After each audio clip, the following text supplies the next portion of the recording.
저희 벌써 연말이 됐잖아요. 진짜 공원서가 시작하고 나서 이제 처음 맞는 연말인 것 같아가지고 또 되게 약간 의미가 좀 특별하게 느껴지는 것 같아요. 저도 이제 좀 1년이 한 해가 끝나면서 저희 채널 다시 돌아보는데 무엇보다 우리가 계절이 담겨서 너무 좋은 거예요. 여름부터 가을, 지금 겨울까지 옷들도 계속 달라지고 저희가 보통 야외 촬영을 하니까 그 풍경도 진짜 색감도 달라지고 그러면서 또 한 해를 돌아볼 수 있어서 너무 좋다 그런 생각 했던 것 같아요. 맞아요. 그래서 이제 원래 연말이 조금 이렇게 지난 한 해를 돌아보는 시간을 갖기 되게 좋은 때잖아요. 그래서 저희가 이번에는 그 연말을 맞이해서 한 해를 회고할 수 있는 책들을 좀 골라와 보기로 했었죠. 그래서 이제 평소에는 저희가 한 권씩 책을 골라가지고 같이 이야기를 나눴었는데 오늘은 조금 특별하게 한 해를 회고하는 책 리스트를 각자 골라가지고 이제 소개를 하기로 했었죠. 맞아요. 너무 사실 재밌었어요. 이게 음, 우리가 원래는 한 권 책을 골라서 이렇게 읽어서 이렇게 나눴었는데 지금껏 읽어왔던 것 중에 사실 좀 좋아하는 책을 고르는 느낌도 있고 재밌었습니다. 그래서 고르기 너무 어려웠어요. 맞아, 맞아요. 그러면은 그 혜진님께서 어떤 책 골라오셨는지 한번 소개해 주시겠어요? 네, 저는 일단 저도 네 권의 책을 가지고 왔는데 일단은 첫 번째는 그 헤르만 헤세의 시타르타라는 책이고 두 번째는 이와다테 야스오의 직관의 폭발, 세 번째는 이충영 작가의 가장 젊은 날의 철학, 그리고 네 번째는 강민석 고은비 작가의 속도 제한이라는 책을 이렇게 네 가지를 가지고 왔거든요. 그래서 하나하나씩 약간 이거를 왜 연말에 좀 추천하는지 이야기를 해보면 일단은 헤르만 헤세의 시타르타 책은 이제 저희가 얼마 전에 이제 난생 처음 클럽에서 연말 모임을 했었잖아요. 네. 근데 거기서 이제 올해의 어워드를 작성을 하면서 제 그때 올해의 책으로 꼽은 게 이 헤르만 헤세의 시타르타 책이었거든요. 그래서 이 책 안에서는 편안하고 부유한 삶을 벗어던지고 좀 진리를 찾기 위해 떠나는 시타르타라는 인물의 여정을 담은 책이거든요. 근데 이제 그 속에서 겪게 되는 이런 경험과 또 고통과 깨달음들이 진짜 마음에 좀 크게 와닿았었어요.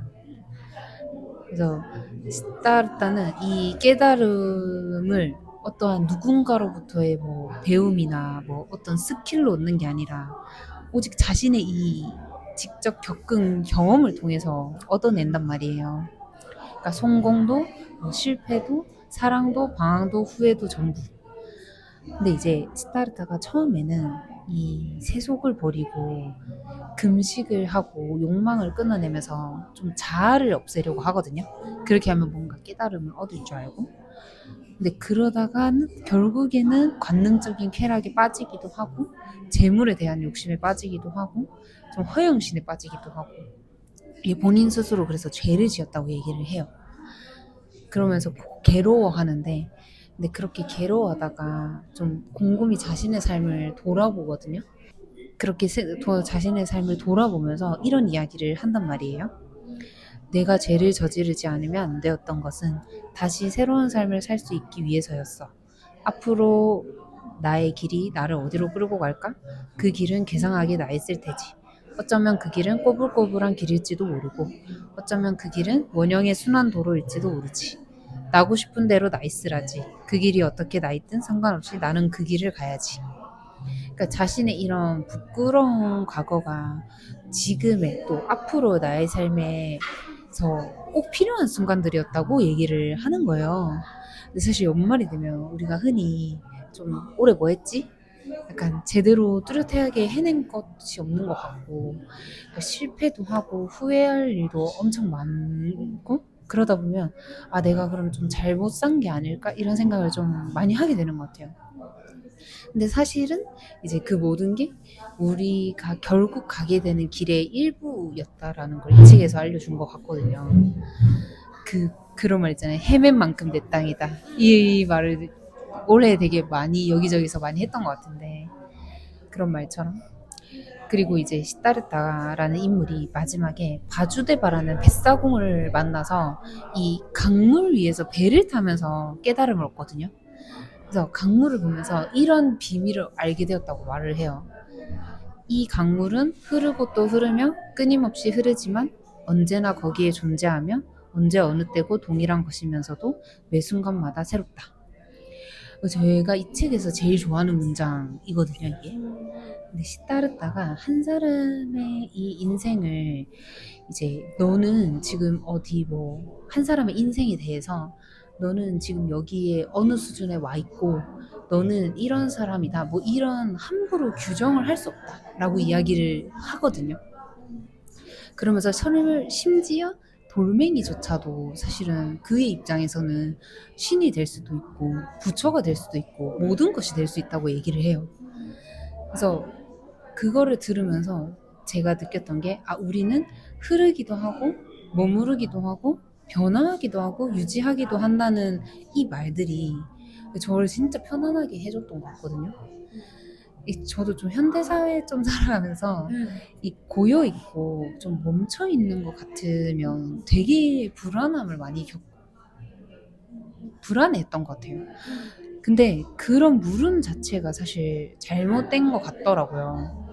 그저 내가 어떤 일을 했었고 어떤 여정을 거쳤고 지금 이런 걸 하고 있고 이렇게 바라보는 건 괜찮은데 근데 내가 지금 세상의 기준으로 봤을 때 뭐 어느 수준에 와 있는지 이 타인의 시선으로 봤을 때 나는 어떤 사람인지 그거에 대해만 생각하다 보면 계속 저를 낮추고 갉아먹게 되는 거예요. 그래서 이 연말이 되어서 이제 회고를 할 때 그저 그냥 내가 지금 어떤 여정들을 거쳤고 그때 나의 감정이 좀 어땠고 근데 이제 그 모든 순간들이 나였고 앞으로 나는 무엇이든 될 수 있다 이런 마음으로 회고를 하고 싶다라는 생각을 이 책을 하면서 했던 것 같아요. 안 그래도 원래 저희 가장 첫 에피소드에 혜진님께서 시타르타 얘기를 해주셨잖아요. 또 바주데바 뱃사공 얘기도 해주시고 그래서 뭔가 이렇게 수미상관처럼 뭔가 올해 마지막에 또 시타르타 책을 얘기해 주시는 게 되게 좋네요. 맞네요. 응, 맞아요, 응. 맞아요. 제가 지금 올해 초에 읽으면서 진짜 좋았었는데 여전히 지금 올해 말이 되어서도 이 책이 가장 사실은 마음에 남는 것 같아요. 저도 듣다 보니까 되게 마음이 좀 편안해지는 것 같은 그런 느낌이 들어요.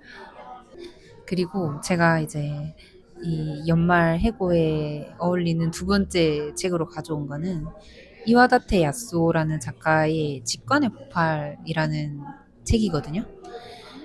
이 저자가 이 책에서 중요하게 이야기하는 게 뭐냐면 좋은 아이디어란 어느 날 갑자기 번개처럼 떨어지는 재능이 아니라 오랫동안 쌓인 기억과 감각이 어느 순간 폭발하듯 연결되는 순간이라고 말을 해요.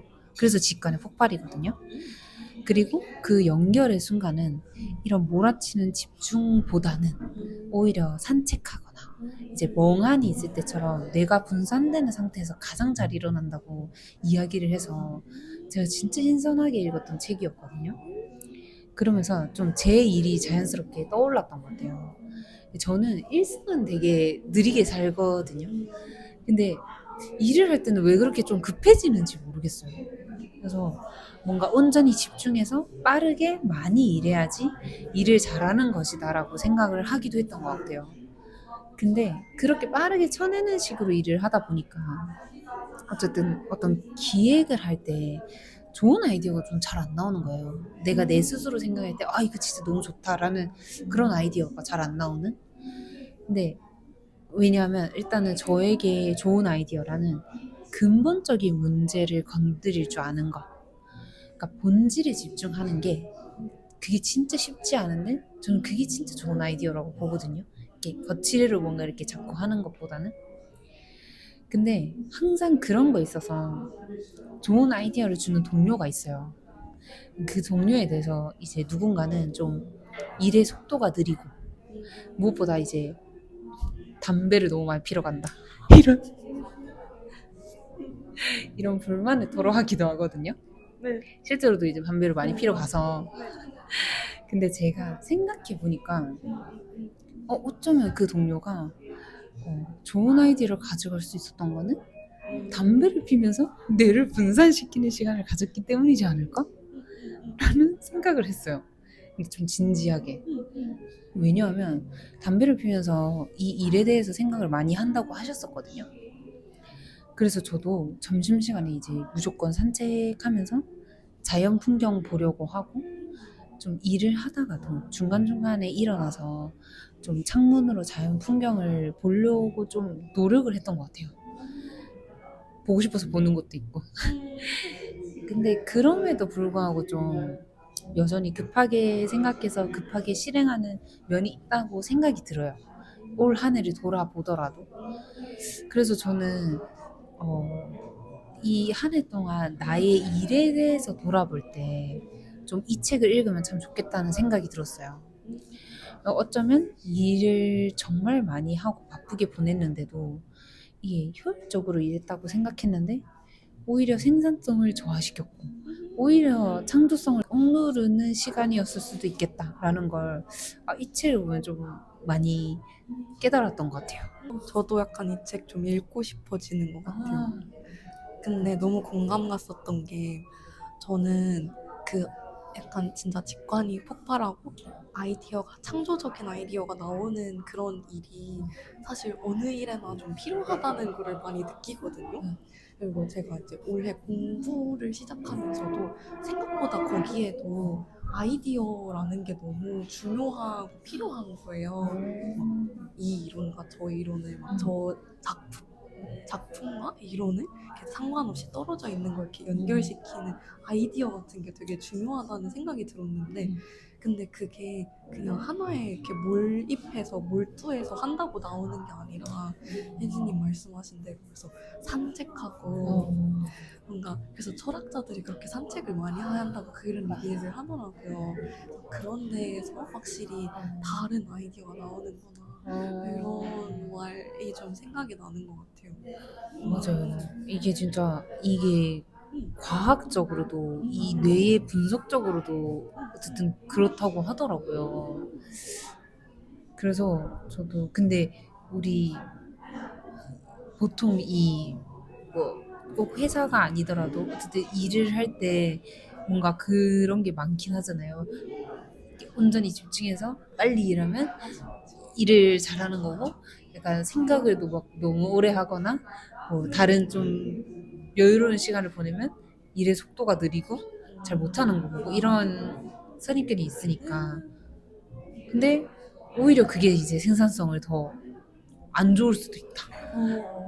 왜냐하면 그런 생각이 들걸요. 제가 일을 뭐 빨리빨리 하는 편이지만 이게 그 제가 마케팅 일을 하고 있으니까 마케팅이라는 게 어떻게 보면 어떠한 문제를 해결하는 일이라고 생각을 하는데 그러면 그 문제의 그 뿌리를 이렇게 뽑아내는 아이디어가 있어야지 그게 확실한 효과를 보이는데 그게 아니라 그냥 거치를 잡고 나뭇가지 자르고 뭐 그냥 그 정도만 하니까 계속 뭔가 완벽하게 뭔가 해결이 안 되고 계속 똑같은 굴레가 반복된다는 좀 생각을 많이 했던 것 같아요.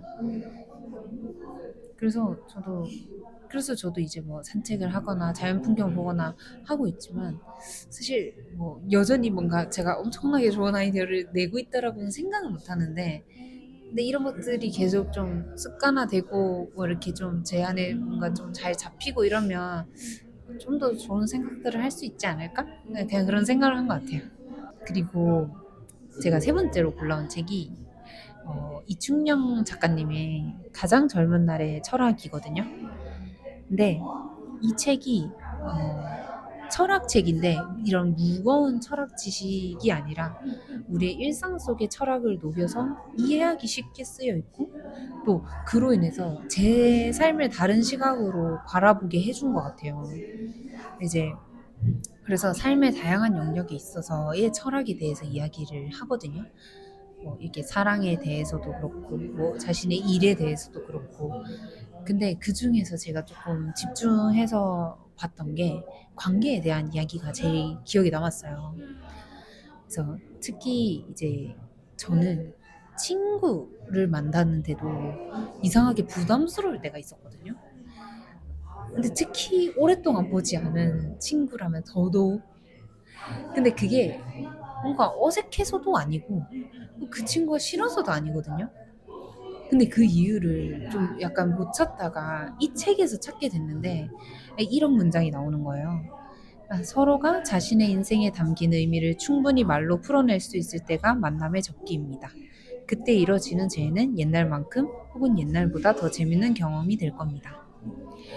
제가 저도 그가 있었던 이 수많은 이야기들을 그동안 어떻게 지냈어? 라는 이 질문에 함축해서 있게 이야기를 해야 하는데 그러니까 그걸 못했기 때문에 계속 만남을 미뤄왔다는 생각이 드는 거예요. 그래서 이 책에서 또 이런 얘기를 하거든요. 성숙한 인간은 순간의 좁은 시야에 매몰되지 않고 순간의 의미를 인생 전체와의 연결 속에서 이해하며 살아갑니다. 제가 이 부분이 참 부족하다는 생각을 이걸 읽을 때도 했고 이제 지금도 하고 있고 네. 이게 큰 맥락 속에서 개별 사건의 의미를 해석하는 힘이 부족하다는 생각을 좀 많이 했던 것 같아요. 이게 삶의 점은 다양하게 많이 찍는 것 같거든요. 그래서 근데 그거를 선으로 연결시키는 게 잘 안 된다. 어렵죠. 네. 그래서 좀 연말을 맞이해서 이런 그런 나의 수많은 점들을 좀 연결시켜 보는 시간을 가지면 좋겠다 그런 생각이 들었어요. 그래서 연말에 좀 이 책을 읽으면 좀 지리멸렬했던 이 순간들이 이 모여서 어느 형태가 될 수 있지 않을까 그런 생각이 들었고 또 이런 부분뿐만 아니라 삶의 좀 다양한 면에 대한 철학에 대한 내용들이 많아서 진짜 연말 회고에 좀 잘 어울린다는 생각을 했던 것 같아요. 네. 근데 혹시 이 책이 그분인가요? 그 충고의 철학 맞아요. 유튜브 그도 하시는 서울대 철학과 맞아, 맞아요. 네, 맞아요. 박사 중이신 맞아요. 저 그 채널도 진짜 재밌게 읽어가지고 저도 보거든요. 맞죠. 그래서 책 출간했다 해서 이거 봤던 것 같아요. 그래서 근데 제가 이 책이 제가 이렇게 책을 들고 왔잖아요. 네. 근데 그 책이 없어요. 근데 그 이유가 뭐냐면 그 처음이었던 것 같은데 이게 또 제 친구 중에 책을 되게 좋아하는 친구가 있거든요. 근데 예전부터 제가 자취를 시작하면서 그 친구가 가끔씩 놀러 오면 도서관처럼 책을 빌려갔어요. 책을 빌려가면 그 책을 돌려주고 그랬거든요. 저는 그것도 재밌다고 생각했어요. 저는 책을 엄청 더럽게 읽는 편이라서 책 집중이 적고 막 밑줄 치고 이래서 그런 거 보는 재미도 있다고 했고 근데 이번에는 그 친구가 지금 호주에 있단 말이에요. 호주 워킹홀리데이를 하고 있어서 근데 이번 그 새해 때 그 한국에 왔었어요. 또 그래서 이제 제 자취방에 또 놀러 오면서 막 이게 너 어떤 책들이 있나 이렇게 봤거든요. 근데 이제 책을 추천해 달라고 해서 그 당시에 딱 이 책을 다 거의 그 마침 딱 다 읽은 상태였어요. 너무 좋았던 상태였고 이 책에 대한 느낌이 그래서 이 책 너무 좋다라고 하면서 그 책을 줬어요. 그래서 이제 그 친구도 그냥 뭐 고맙다고 하고 가져가고 그냥 처음으로 약간 제가 막 기퉁이도 줬고 밑줄도 그 책을 줬던 것 같거든요. 그래서 더 좀 특별했던 것 같고 그래서 아무튼 그 책이 없습니다 지금. 보내주셨군요. 맞아요. 너무 좋아요. 그리고 마지막으로 이제 제가 고른 책이 그 강민석 고은비 작가님의 속도 제한이라는 책이거든요. 이 책은 이 팟캐스트 책 모임들을 만들면서 독립 창작자로 살아가는 부부가 운영하는 작은 배라는 출판사에서 나온 책이에요. 제가 평소에 이 저자 두 분께서 운영하시는 강단과 소신이라는 팟캐스트를 진짜 좋아하거든요. 그런데 이번에 첫 책이 나와서 읽어보게 되었는데 진짜 너무 좋았어요.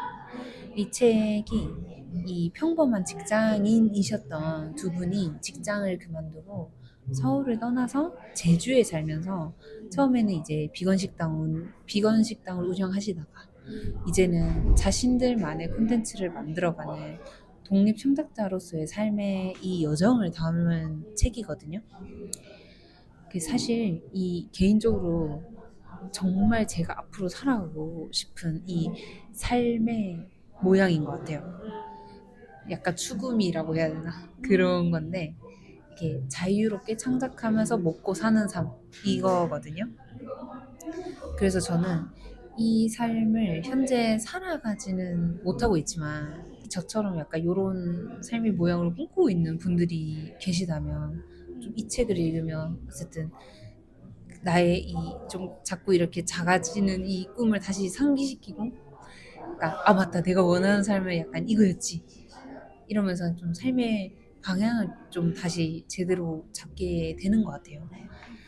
이 책에서 제일 좋았던 내용이 문장이 뭐냐면 느리게 성장해도 결국 원하는 곳에 닿을 수 있다는 믿음만 있다면 성과의 증명을 요구하는 환경을 떠나 가파른 성장을 거부하는 움직임에 언제든 동참할 수 있다. 새 것보다 오래된 것을 좋아하고 복잡함보다 여유로움을 즐기는 저희 부부가 서울을 떠나기로 마음먹은 건 당연한 결론 같기도 하네요. 제가 딱 원하는 게 이거거든요. 근데 동시에 그렇게 살지 못하는 부분이에요, 지금은. 이게 뭔가 빠르게 성장해야 하는 곳에서 성과를 증명하면서 살고 있으니까 또 새 것이 가득하고 복잡한 이 서울에 또 심지어 살고 있잖아요. 그 대신 제 나름대로 서울에 살면서 제주도에 살듯이 하고 있다고 생각을 해요. 산책하고.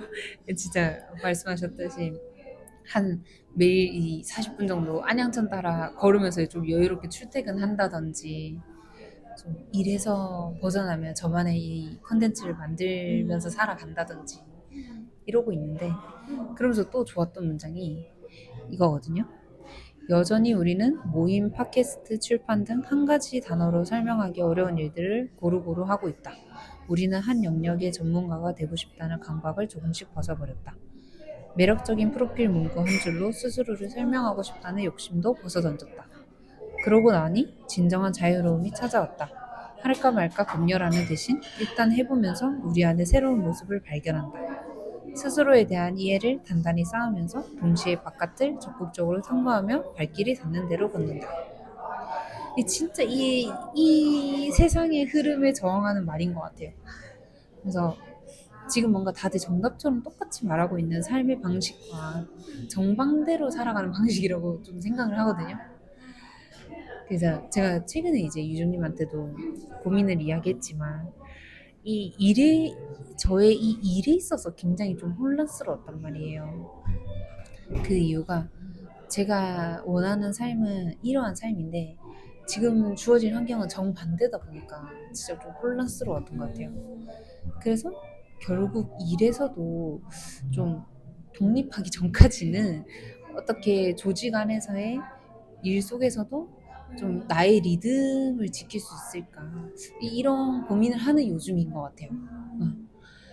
그래서 저에게 이 책이 제가 결국 살고 싶은 모양과 비슷하기 때문에 좀 제 삶을 돌아보면서 인상 깊게 읽었는데 각자에게 그런 책이 한 권씩 있으면 좋겠다는 생각이 들더라고요. 그러니까 물론 완벽하게 내 마음에 드는 삶이 타인에게 있지는 않지만 꼭 내가 이거 하나만큼은 살면서 놓치고 싶지 않다 하는 부분이 담긴 책을 가지고 있으면 너무 좋겠다 그런 생각이 들었던 것 같아요.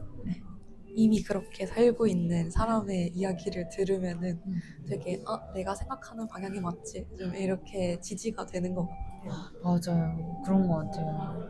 그래서 진짜 더 좀 자주 접해야겠다. 이게 자주 접하는 건 매일매일 보는 그 눈앞에 보이는 것들만 보다 보니까 거기에 이제 또 동요되기 마련인 것 같아요.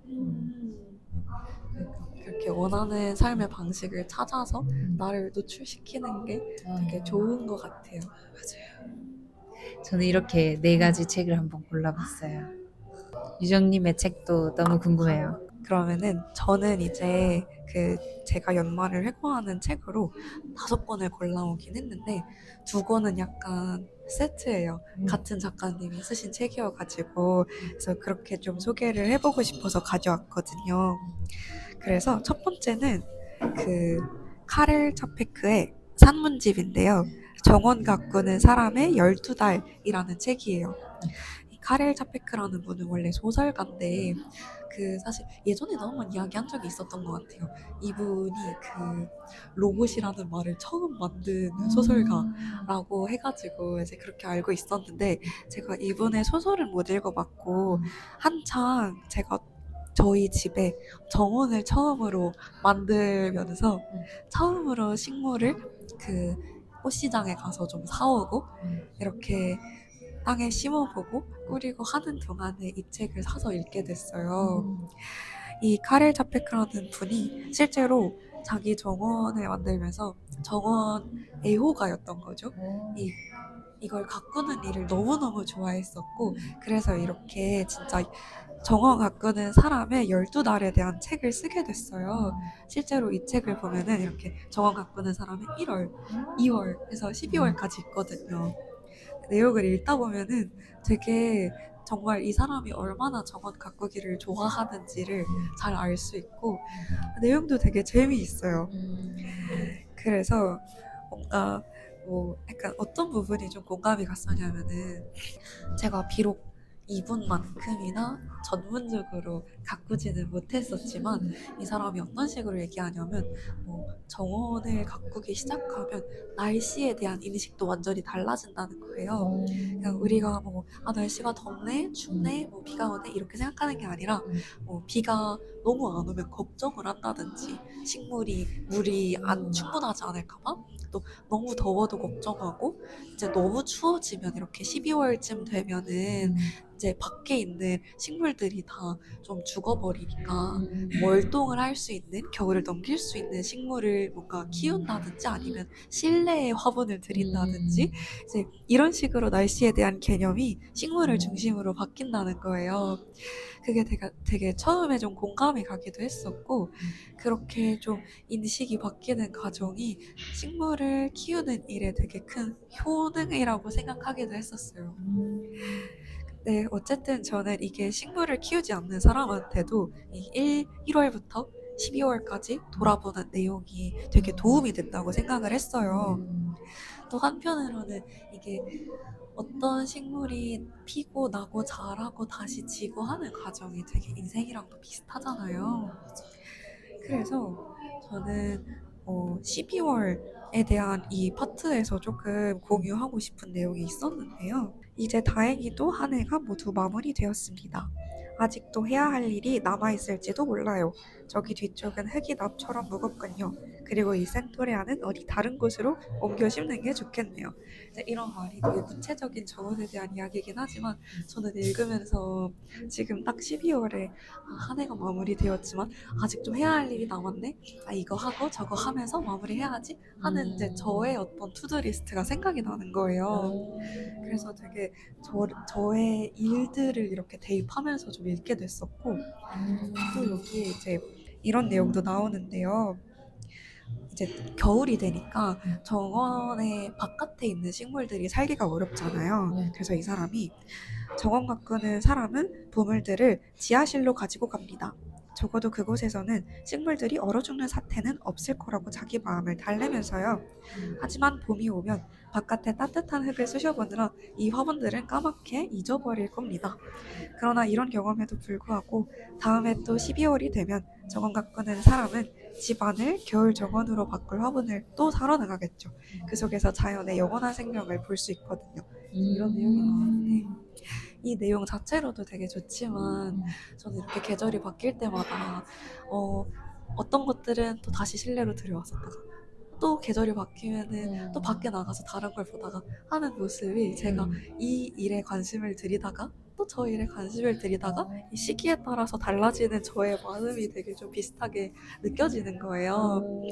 그래서 이 한 해 동안에 순환되는 어떤 식물을 다루는 이 분의 태도가 제가 제 일들을 다루는 태도랑도 좀 비슷하게 느껴지는 점이 재미있었던 것 같고 그렇게 이 1월부터 12월까지를 보니까 조금 한 해를 다시 돌아볼 수 있는 그런 기회가 되더라고요.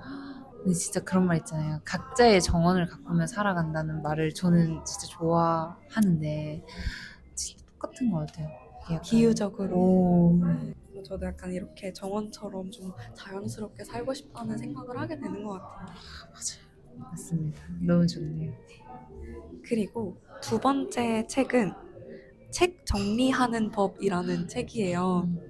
이제 조경국 작가님이 쓰셨고, 이 책이 이제 유유 출판사에서 나오는 시리즈 중에 하나였어요. 저는 이 책을 처음 살 때 부제가 너무 마음에 들어서 사게 됐었는데, 넘치는 책들로 골머리 앓는 당신을 위하여라고 써져 있는 거예요. 너무 좋은데요. 책 정리를 어떻게 하지? 그래서 너무 궁금한 마음에 이제 이 책을 사게 됐거든요. 사실 원래 연말에 이렇게 대청소를 하기도 하고 뭔가 뭔가를 자꾸 정리하고 싶은 마음이 들잖아요. 그래서 책을 정리하는 법을 좀 읽어보면서 내가 지금 펼쳐놓은 저 엉망진창인 책들도 좀 정리해보면 좋겠다 이런 마음이 들었었는데, 물론 읽고 나서 아직 정리는 안 했지만 근데 공감 가는 부분들이 조금 많았어요. 아니면은 조금 동경하게 되는 부분들도 있었고, 예를 들면은 제가 되게 공감했었던 것 중에 하나는 책을 어떤 식으로 정리하느냐, 읽은 순서대로 아니면 읽을 순서대로 정리한다는 파트가 있었어요. 네. 그래서 이분이 최근에 구입하거나 선물 받은 책들은 바로 서가에 꽂지 않고 제일 가까운 곳에 놔둔대요. 근데 제가 딱 그렇게 하고 있었거든요. 특히 좀 최근에 책을 이렇게 몇 권 선물 받을 일이 있었는데 그 책들을 이제 꽂지 않고 그냥 책상 위에 이렇게 놔뒀어요. 그리고 이제 틈날 때마다 조금씩 이렇게 펼쳐보면서 이런 책을 주다니 너무 좋네? 그러니까 막 열심히 읽지는 못해도 그걸 꺼내보고 좀 좋은 것 같더라고요. 그래서 약간 여기 나오는 대로 틈나는 대로 살펴보고, 왜냐하면은 이게 한 번 서가에 들어가면은 다시 꺼내서 읽는 건 또 되게 힘들잖아요. 그래서 뭔가 저는 그런 게 있는 것 같아요. 인터넷 서점에서 책을 산 다음에 그 책을 바로 책장 안에 꽂아두면은 그 책이 필요한 순간이 올 때까지 다시 꺼내 읽기가 되게 힘든 것 같고, 근데 만약에 뭐 오프라인 서점에 가서 그 책을 구매를 해와서 바로 읽는다든지 아니면은 조금 이렇게 테이블 위에 올려놓다가 읽는다든지 하면은 이게 이제 금방 조금 더 읽을 수 있게 되는 그런 면이 있는 것 같더라고요. 그래서 그런 것도 있었고, 또 공유하고 싶었었던 게, 저는 이런 방법도 있네 생각했었던 게, 조금 특별한 책들을 따로 보관하는 방법에 대한 이야기들이 있었어요. 그러니까 뭐 이렇게 액자에 넣어서 책을 보관하시기도 하고, 아니면 어떤 상자에 담거나 봉투에 담거나 막 이렇게 오래된 책들을 그 실리카게를 넣어서 보관하시기도 한다는 거예요. 그래서 저는 사실 이렇게 책 한 권 한 권을 좀 보관할 방법은 한 번도 생각해 본 적이 없었는데, 거기에 대해서도 되게 실용적인 노하우들이 써져 있는 것 같아서 그게 되게 재미있었고, 그리고 또 한 가지는 혜진님께서 책가도에 대한 이야기도 또 하셨었잖아요. 근데 너무 재미있는 게 이 분이 어떤 프로젝트를 했었다고 이야기를 하냐면은 이제 작가의 서재에 방문하면서 어떤 사진 작가분과 함께 이제 사진가의 책가도라는 프로젝트를 진행했었대요. 그래서 이렇게 진짜 혜진님께서 책장을 보고 책가도가 생각이 난다고 말씀을 하셨잖아요. 맞아요. 실제로 그래서 그런 이렇게 책장을 찍는 막 현대판 책가도의 프로젝트를 하셨던 거죠. 그래서 이게 너무 재미있어서 이렇게 혜진님이랑 좀 공유를 해보고 싶었고, 그래서 실제로 이렇게 좀 책가도라는 이름의 사진집을 내기도 하셨다고 하더라고요. 그래서 아직 저의 지금 책장과 이 방 안의 상태는 좀 엉망진창이긴 하지만 이걸 읽으면서 그래도 좀 열심히 정리를 해보면 어떨까 하는 생각도 좀 들었었던 것 같고, 그리고 제가 좀 밀어놨었던 아니면 이렇게 방치되어 있었던 책들도 다시 한번 생각해보게 되는 계기가 됐던 것 같아요. 전 진짜 소름 돋게 네. 제가 어제 이제 오전 근무하고 퇴근했었거든요. 어제 하루 종일 책 정리를 했어요. 근데 저는 이제 원룸에 사니까 이게 그 책장이 없잖아요. 근데 예전부터 약간 습관이 그 창틀에다가 이렇게 놓거든요. 너무 예뻐요. 근데 약간 좀 별로 안 좋아하는 분들은 이렇게 하면 책 다 상하지 않나? 이게 햇빛에 바래고 뭐 이러잖아요. 근데 그게 좀 예민할 수도 있을 것 같아요. 왜냐면 책을 깨끗이 읽으시는 분들은 책 접는 것도 사실 진짜 싫어하시더라고요. 책 이거 뭐지? 띠 벗기는 것도 싫어하고, 근데 저는 책은 진짜 완전 더럽게 읽어야지 이제 약간 된다 이런 생각이 드는데, 그래서 사실 그 저도 이제 그 창이 커가지고 창틀이 쫙 이제 책을 다 꽂아놨는데, 그래서 그래도 아까 유정이 얘기한 것처럼 네. 꽂아놓으면 진짜 꺼내서 읽기가 좀 쉽지 않은 거예요. 그쵸. 근데 제가 도서관에서 책을 읽는 건 무조건 유정님처럼 그 책상 위에 이 수납함에 꽂아놓거든요. 그러면 네. 바로바로 이렇게 손에 가서 읽는데, 맞아요.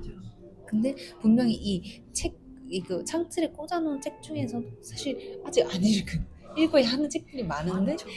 아, 나중에 가야지 하고 꽂아놓으니까 안 꺼내겠다. 이게 마치 하나의 이 벽과 함께 된 것처럼. 하나된 그래서 이제 어제 촤르륵 다 꺼내가지고 어떻게 분류할까. 그래서 다 읽었던 거는 이렇게 좀 네. 꽂아놓고, 이제 제가 또 그 집이 좁지만 그 밑에다가 또 선반 하나를 만들어서 이제 아직 덜 읽어야 하는 책은 또 따로 이렇게 또 꺼내놨어요. 책상 위에 다 놔두면 또 너무 지저분하니까.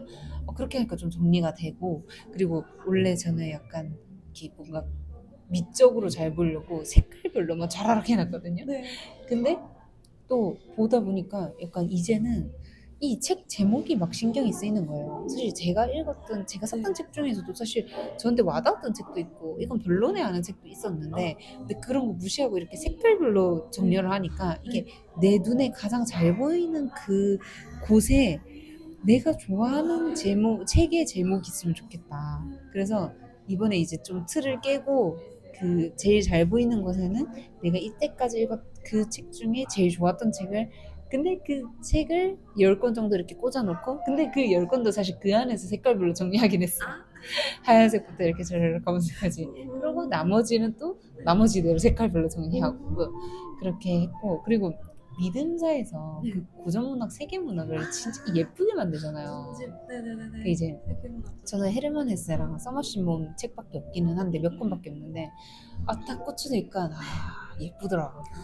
그거 이제 하얀색의 이 위에만 색깔 다른 이 그 작가의 얼굴과, 그래서 그것도 시리즈로 꽂아놓을 때 좋은 그게 있죠. 맞아요. 특히 원투 이렇게 꽂아놓으면 진짜 몰라 뿌듯하더라고. 너무 행복하죠. 그래서 갑자기 문학이 그런 세계문학이 재밌기도 한데 예쁘기도 하니까 많이 읽어야겠다 막 이런 생각도 들고 그랬던 것 같아요. 그래서 책가도도 진짜 저는 그 국립중앙 박물관을 가면서 좀 많이 봤는데, 그때 국립박물관 가면서도 봤고, 그 책가도 보는 게 너무 좋더라고. 그 약간 책장에 책만 있는 게 아니니까 진짜 그 사람에 대해서 알 수 있는 그게 참 좋다. 그래서 재밌는 것 같아요. 이 프로젝트도.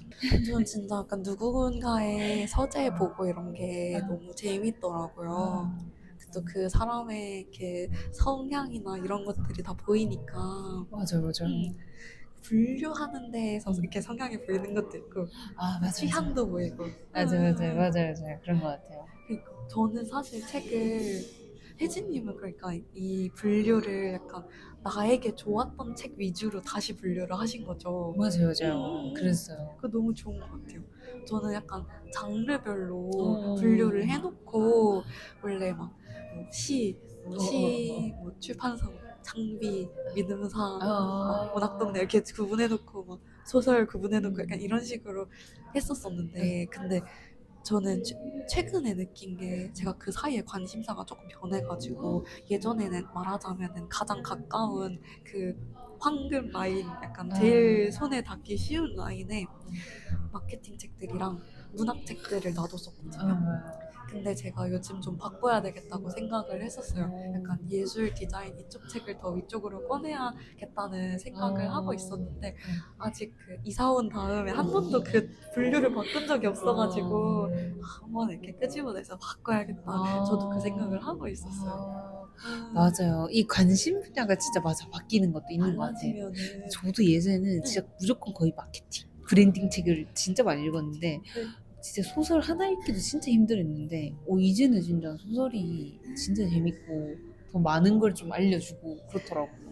그리고 제 세 번째 책이랑 네 번째 책을 같이 소개를 하고 싶은데 둘 다 제가 예전에도 이야기한 적이 있었던 그 김혜리 작가님이 쓰신 책이에요.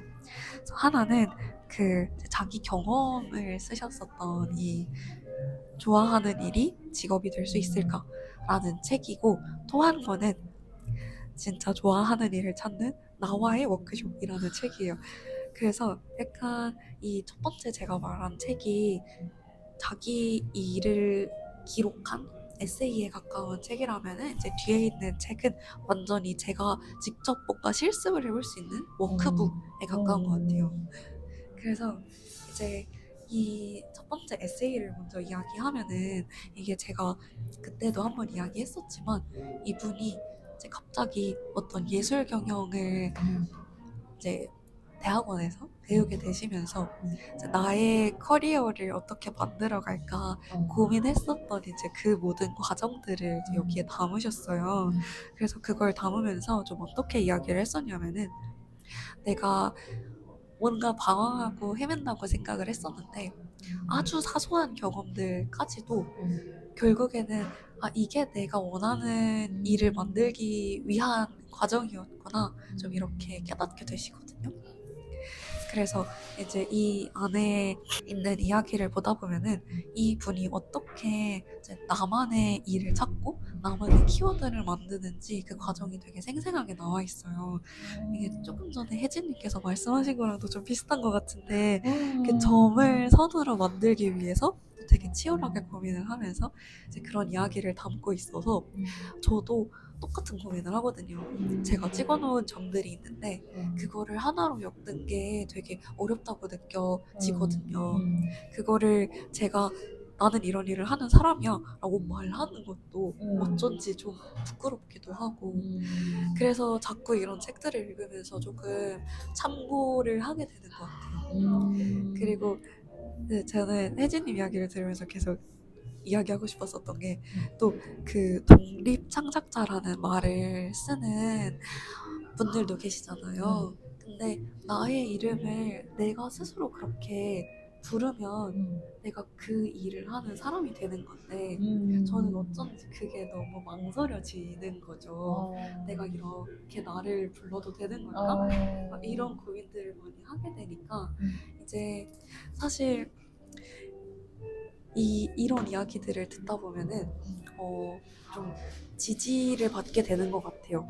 아, 내가 원하는 대로 나는 이런 일을 하는 사람이야 라고 말해도 좀 괜찮다라는 그런 위안을 얻게 되는 것 같고 그래서 이 분은 김혜리 작가님은 자기가 좋아하는 일을 이제 실제로 내 직업으로 만들기 위해서 이 많은 시도해왔었던 과정들을 일 실험이라고 불러요. 그래서 그런 일 실험의 기록들을 쌓아가면서 이제 그게 내가 그 점을 선으로 만드는 과정이었다고 이야기를 하는데 그걸 실제로 좀 옮겨서 내가 직접 내 일을 키워드를 뽑아내고 뭔가 의미를 찾아내기 위한 워크북이 이 나와의 워크숍이었어요. 그래서 제가 이 책은 지금 제가 따로 노트에다가 이 워크숍에 나와 있는 대로 한번 해보고 있는데 많이는 못했고 몇 페이지밖에 못 쓰기는 했었는데 뭔가 이런 시간을 가지니까 되게 좋더라고요. 그래서 제가 처음으로 해봤었던 건 뭐였냐면은 일단은 일 경험 지도를 만드는 건데 이게 제가 그냥 한 이분도 10년 정도의 경험을 가지고서 이제 쭉 말하자면 대학교 때부터 쭉 내가 겪은 것들을 쓰신 거죠. 그래서 그 중요한 사건들, 이게 꼭 이력서 쓰듯이 내가 어딘가에 입사했고 퇴사했고 이직했고 이런 내용만 쓰는 게 아니라 그냥 내 스스로 중요했다고 생각했던 모든 일들을 적는 거예요. 그래서 그걸 적은 다음에 내가 어떤 부분이 좋은 부분이었고 어떤 부분이 안 좋은 부분이었는지, 내가 어떤 일이 잘 맞고 안 맞는지를 그 특징들을 뽑아냈었던 거죠.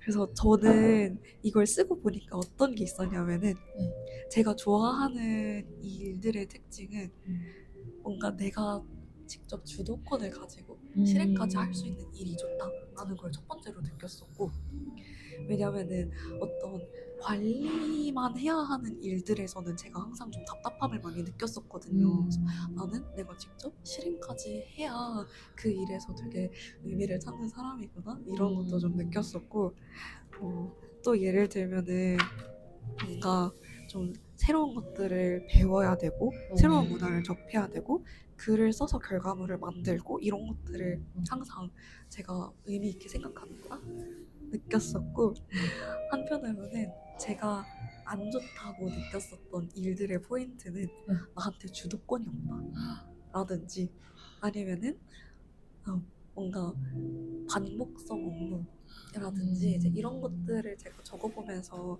저의 일 성향에 대해서 이렇게 파악할 수 있는 그런 부분이 있었던 것 같고, 그리고 또 하나 제가 시도해봤었던 이 실습이 내 일의 시즌을 나누는 거였었거든요. 그래서 뭐 10년이면 10년 이걸 쭉 써본 다음에 제가 스스로 말하자면 뭐 넷플릭스 시리즈도 이렇게 시즌별로 나누잖아요. 그리고 그 시즌별로 약간 주제나 컨셉 같은 게 있으니까 제가 제 일에 대해서도 그런 주제를 이름을 붙여보는 거예요. 그래서 저도 제가 여태까지 해왔었던 일들을 시즌을 3개로 나눠가지고 적어봤었어요. 그래서 이때는 뭐 이게 단순히 어느 회사를 다니고 뭐 어느 일을 하고 이런 문제를 떠나서 내가 이때는 일에 대해서 이런 관점을 갖고 있었구나. 이게 달라지는, 변화하는 과정을 쭉 저 스스로 정리해 볼 수 있었던 것 같아요. 그래서 아직 제가 많이 남았는데 이 워크숍에 따르면 해야 할 것들이 조금 더 많이 남았는데, 남은 연말 기간 동안에 이걸 조금 더 해봐야겠다, 이렇게 정리하는 시간을 가져봐야겠다라는 생각을 하고 있었어요. 저도 해봐야 될 것 같아요. 진짜 너무 해봐야 될 것 같아요. 빌려드릴까요? 근데 보셔야 되니까. 이렇게 아까 유정님이 적은 거 슬쩍 봤는데 솔직히 진짜 저희가 또 비슷한 면이 있어서 그런지 다 공감했거든요. 근데 이게 적어야지 알구나. 그러니까 공감했는데 진짜 적어야지 알고 안 적으면 진짜 약간 두루뭉실하기만 약간 알구나. 그래서 진짜 좀 오늘 당장부터 적어봐야 될 것 같아요. 내가 해왔던 것들, 그래서 어떤 것들이 맞았는지 안 맞았는지도. 그러니까 제가 아까 책을 정리하는 일을 얘기했잖아요. 근데 제가 책을 사면 약간 버린 적이 단 한 번도 없어요. 그래서 지금 본가에도 책이 엄청나게 쌓여있거든요. 근데 분명히 읽다가 너무 재미없어서 안 읽은 것도 있고 별로인 것도 있는데 사실 버려도 되거든요. 뭐 누구한테 나눠주거나 팔거나 하면 되는데, 근데 몰라 이상하게 그게 안 되는 거예요. 근데 이번에 책 정리하면서도 아니 굳이 이 책이 다 있어야 할 필요가 없는데 내가 지금 다 약간 꾸역꾸역 갖고 있구나. 좋은 책이 너무 많아서 꾸역꾸역 갖고 있는 건 되는데 그게 아니라 샀으니까 갖고 있는 게 일도 약간 시작했으니까 계속 꾸역꾸역 해야 하는 게, 근데 이게 생각해보고 돌아보지 않고 정리하지 않으면 진짜 영원히 좀 정리가 안 되는, 정리를 좀 해봐야 될 것 같아요. 그런 생각이 들어요. 그게 맞아요. 진짜 혜진님 말씀하신 대로 안 읽는 책을 정리해서 뭔가 뭐 버리거나 나누거나 팔아버리듯이 제가 안 해야 할 일들도 한 번씩 정리해줘야 되는 것 같아요. 그런가 봐요 진짜. 아니면 진짜 당연하게 꾸역꾸역 계속 품고 가게 되니까. 맞아. 다 그런가 봐요. 관계도 그렇고. 맞아, 맞아. 아, 너무 좋은 책이네요. 기록하는 시간을 가져야 될 것 같고, 마지막 책인데요. 마지막은 제가 좀 이전에 키워드가 약간 일과 관련된 거였으면은 이 책은 좀 관계에 대한 책에 가까운 것 같아요. 네, 사실 어린이 책인데 긴긴 밤이라는 어린이 소설을 가지고 왔어요. 사실 이 책이 되게 또 많이 화제가 되기도 했었는데 저는 원래는 이 책을 읽어볼 생각을 못 하고 있었다가 이제 친구가 너무 좋다고 선물을 해줘서 그때 처음으로 읽게 됐었는데 이 귀여운 표지나 이런 것들을 보고 방심하고 있다가 읽으면서 정말 눈물이 계속 났어요. 이게 글씨도 되게 크고 진짜 어린이를 위한 책으로 쓰여져 있는데 그런데도 불구하고 너무 갖고 있는 의미가 좀 크더라고요. 간략하게만 소개를 하면은 이 책에서 그 어떤 코뿔소가 말하자면 주인공인 거예요. 이 코뿔소와 또 펭귄인 제가 이걸 어디까지 이야기해야 될지 모르겠는데 스포가 될까봐 어쨌든 이 코뿔소와 펭귄은 너무 다른 존재잖아요.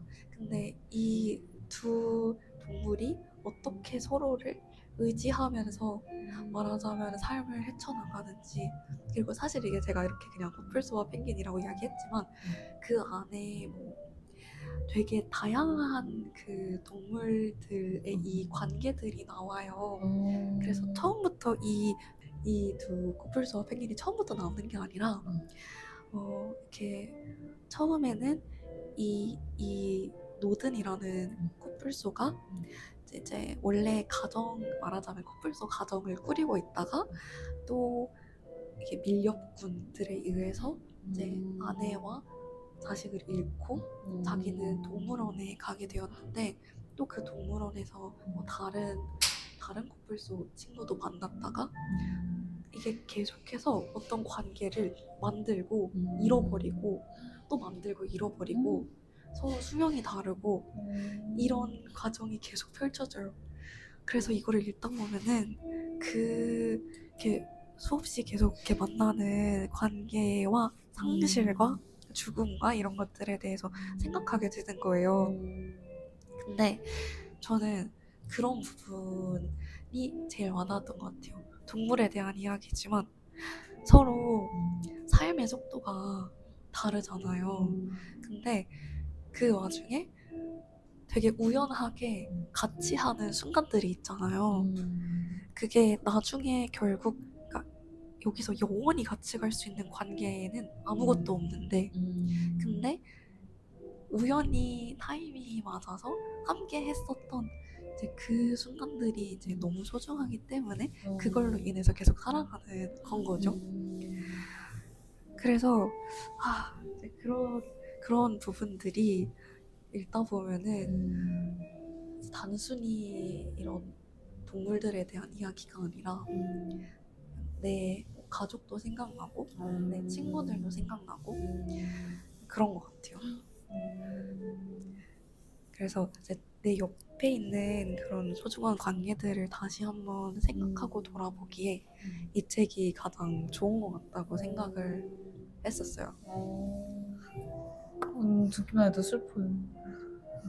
이 책이 근데 진짜 너무 슬퍼요. 뭔가 물론 벌써 이입을 했는지 모르겠지만 계속 새로운 관계를 맺고 또 잃고 다시 또 새로운 관계를 맺고 잊고 이 과정이 참 그래서 이렇게 다 시작과 끝이 있는 거겠지만 그 안에서 분명히 이 고통과 상처가 있잖아요. 사실 근데 그런 것들도 어떻게 뭔가 극복해 나가는지도 진짜 궁금한 것 같아요. 뭔가 그래서 진짜 이게 말하자면 커플소의 삶에도 너무 고통이 많잖아요. 힘든 순간들이 많고. 근데 정말 이렇게 삶의 의지를 거의 잃어버릴 것 같은 순간들에도 항상 버틸 수 있는 이유도 관계인 거예요. 내가 내 옆에 있는 이 누군가 때문에 그나마 버틸 수 있는 힘이 되는 거죠. 이게 어린이 책이 아니에요. 어린이 책이 진짜 더 많은 걸 느끼게 해주는 것 같아요. 오히려. 결국 삶을 살게 해주는 거는 그런 어떤 이 관계를 있는 요 끈을 잡고 맞아, 계속 맞아. 거기서 의미를 찾아서 살게 되는 것 같아요. 그 좀 다른 소리일 수도 있는데 그런 얘기 하세요. 최복동이라는 줄임말 하세요? 최복동. 뭐예요? 최고의 복지는 동료다 이런 말이거든요.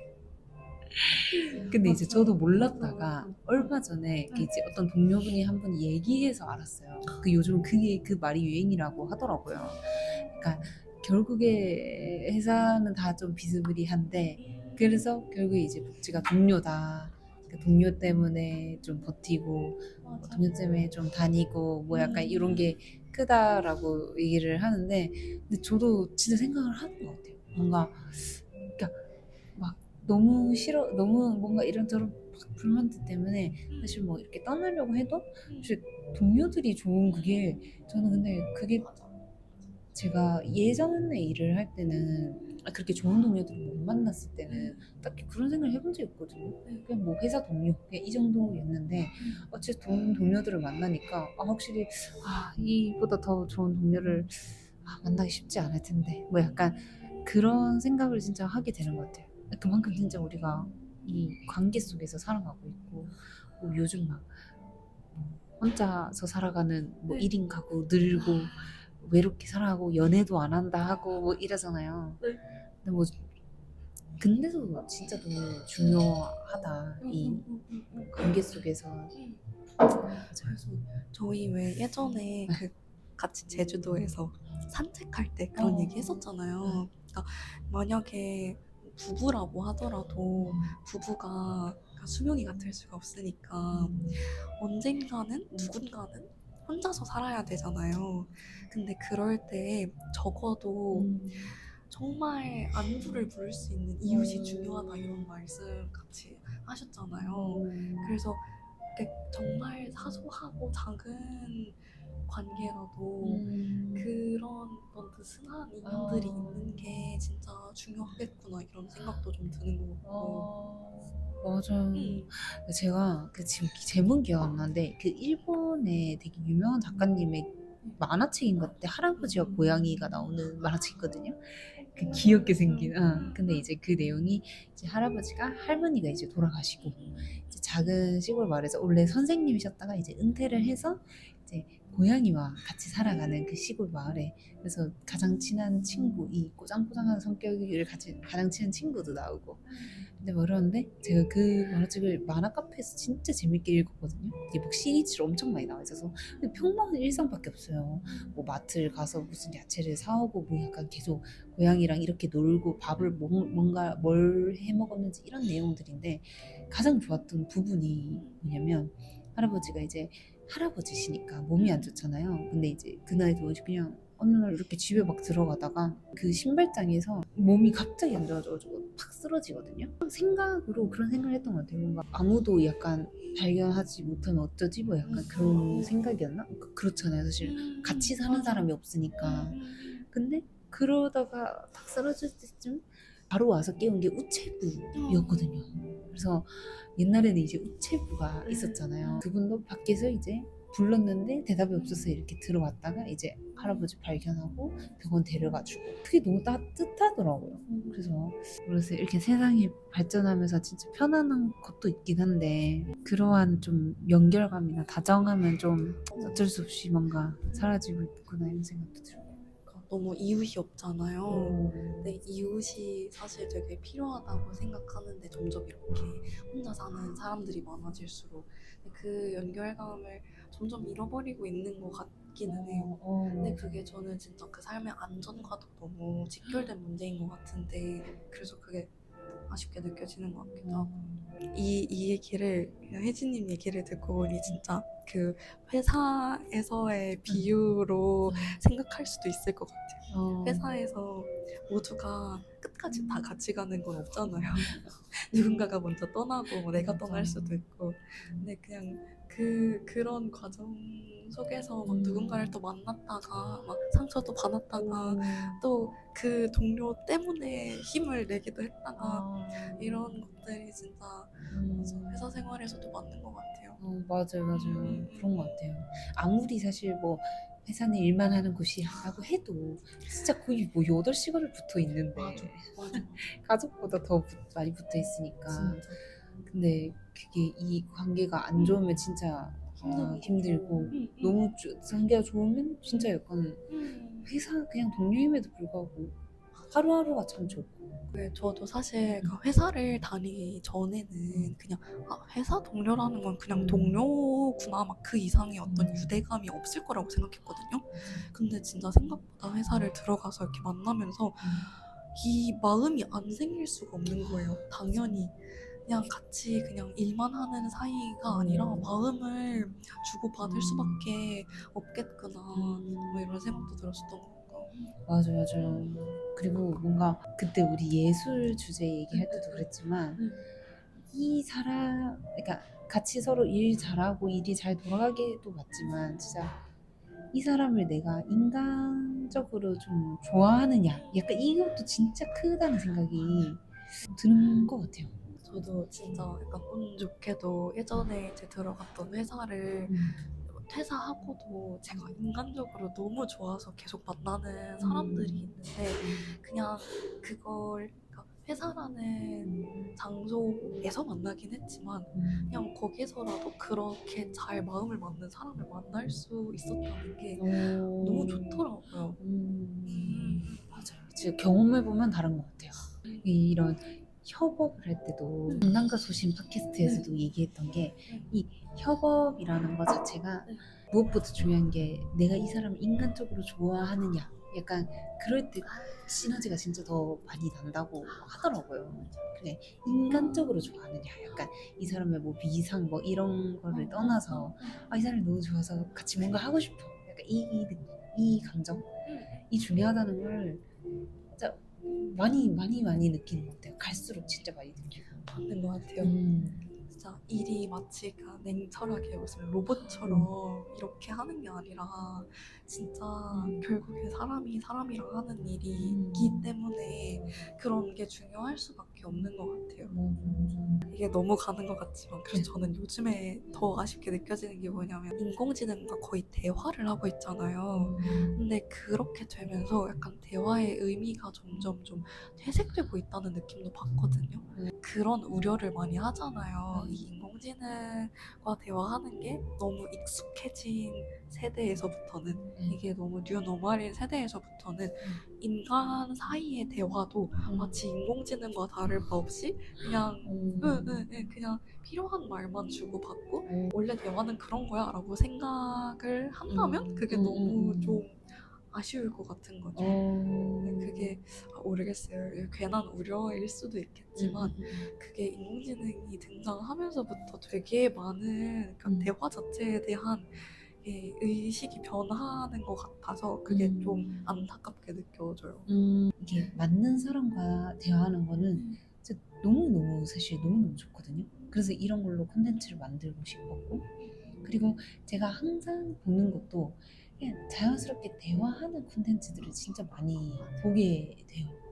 대화에서 이렇게 나오는 이 순간순간에 우연히 나오는 이 좋은 이야기들에서 오는 이 희열 감정, 그리고 AI는 좀 내 생각이 옳다라는 말을 계속 해주잖아요. 네 생각이 옳아, 네가 맞아, 너 참 좋은 생각이야.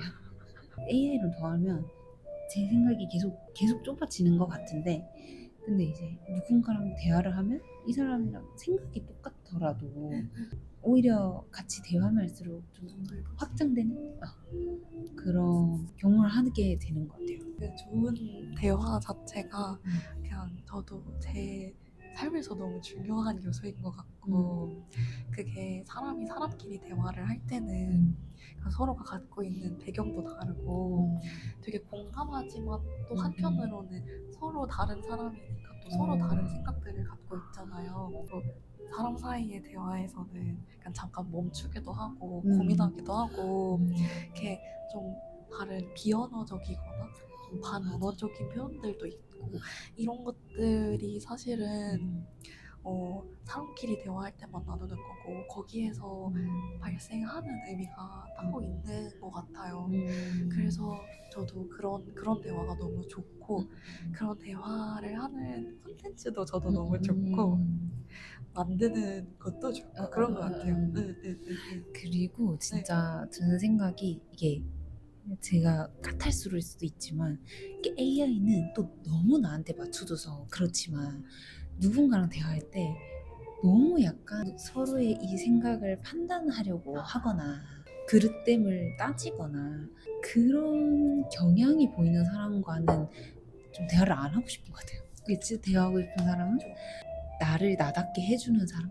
내가 어떤 말을 하더라도 그거를 뭐 다 오라 이게 아니라 그냥 그 있는 그대로 봐주고 또 그거에 대한 본인의 생각을 이야기할 수 있고 서로 서로의 그런 판단, 편견 없이 서로 이야기를 경청을 해줄 수 있는 그런 대화를 하고 싶다.